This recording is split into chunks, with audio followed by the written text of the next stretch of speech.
আমরা কি শিখবো? তো বাক্যে ব্যবহৃত প্রত্যেকটি অর্থবোধক শব্দকে পার্টস অফ স্পিচ বলে। তাহলে এখন আমার সাথে রিপিট করো। বাক্যে ব্যবহৃত প্রত্যেকটি অর্থবোধক ওয়ার্ড বা শব্দকে পার্টস অফ স্পিচ বলে। বাক্যে ব্যবহৃত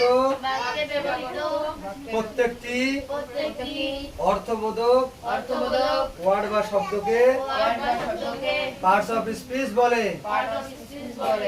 বাক্যে ব্যবহৃত প্রত্যেকটি অর্থবোধক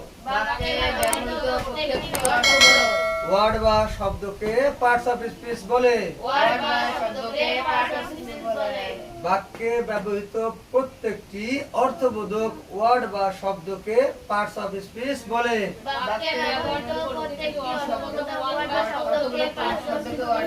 সুন্দর হয়েছে। তো এখন